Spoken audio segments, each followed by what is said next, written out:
In this video, we're going to look at how to write a referral letter. So this is something as a fitness professional you may need to do at certain points, and it could be for some reason such as a client is over a certain age, so you want them to get a medical clearance before they commence a gym program, or it may even be that you want somebody to go and see a dietitian to get some help with their diet, or they may have an injury that you want to make sure that it's going to be safe for them to commence a program before you start training. So Fitness Australia does have a template of this that you can use as a professional. What we've done is we've slightly modified that program to make it a little bit more user-friendly for you. So attached is a template that you'll be able to input all of your information through. So anything that is highlighted blue is going to be something that you need to put your information in about, but also these white spots here about a client's details. So you'll go through and put in some information about the practitioner that you're going to refer the client to and your client's details. And then the rest of the information in there is going to be specific about the client and why you're wanting them to get the referral. There's also space down here as well. So if the person that you're referring them to isn't able to help, that they've got space that they can make some notes as to why that may be the case. And then client consent down the bottom and your details. So I've already filled one out and I'm going to go through that with you. So if we have a look at this completed example of it, I've gone through and I've changed anything that was highlighted or anything that needed to be filled in about to my client or the person that's being referred to.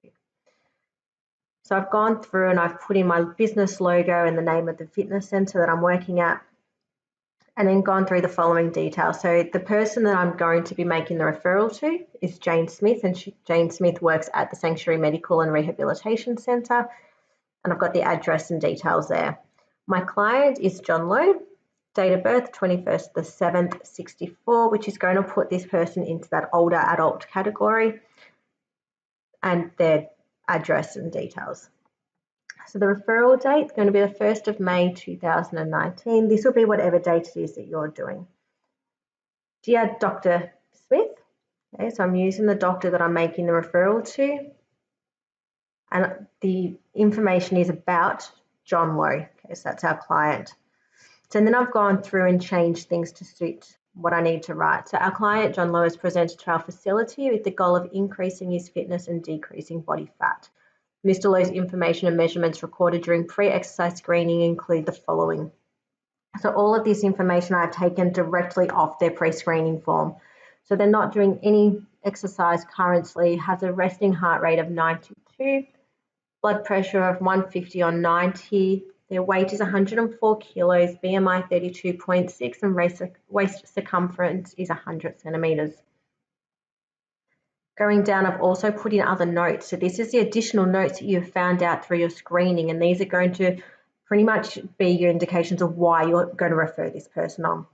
So my notes, resting heart rate, blood pressure, weight, BMI, and waist circumference are all at values that are outside health recommendations. He has a sedentary job and lifestyle. Diet isn't within the recommended guidelines. There's a family history of coronary heart disease, on blood pressure medication currently, and then I'm also going to make sure that a copy of the completed APSS tool is attached. So in response to the screening results, I'm requesting your guidance as a medical doctor in relation to Mr. Lowe's condition to enable us to ensure delivery of a safe and effective exercise program. I am concerned about commencing an exercise program with him due to, now this is where you would put in the reasons why. So based on the information I've got above, I'm concerned about his age, lack of exercise history, health measurements, and his family history of CHD. Based on Mr. Lowe's goals, we intend to have him commence an exercise program consisting of the following. So try to put in how many sessions a week they're going to be doing, how long for, intensities if you're going to do it, and the type of exercise. So 2 30-minute one-on-one personal training sessions with a focus on cardiovascular exercises and light to moderate resistance exercises, and 1 60-minute group fitness session that'll be based around a circuit. So then I'm asking the practitioner or the professional what I want. So please assess Mr. Lowe's condition and indicate any recommendations you have in relation to his exercise program, including specific activities he cannot or should not be undertaking at this time or other relevant notes. So there's a decent space for them to be able to write something. They could also be making these notes on an additional page if that wasn't enough space. So this is another part in there. So this is, for some reason, this person may not be able to make this referral. Okay, it may be that they're not suited to it, they don't have enough expertise in this, so they might recommend you see somebody else. So I've got, I'll keep you informed of Mr. Lowe's progress and any major changes in his condition. If you are unable to complete this referral, please complete the following section and return it to me to acknowledge you have received the referral and further actions to be taken. So the therapist details would go in here, or the practitioner. Reason for the referral would possibly then be incomplete and contact person for follow-up. Okay, so it could be somebody still within that same practice, but it might be another doctor. Okay. For most of your assessments, this section won't be completed, but it's important to keep it in just so you are aware if you were to send this out as a qualified professional that this is something you would include. Please include in notes any instructions you may have regarding any follow-ups or progress reporting as well. So that would be for them to do. I welcome any advice you feel necessary and can be contacted by phone during business hours or email anytime.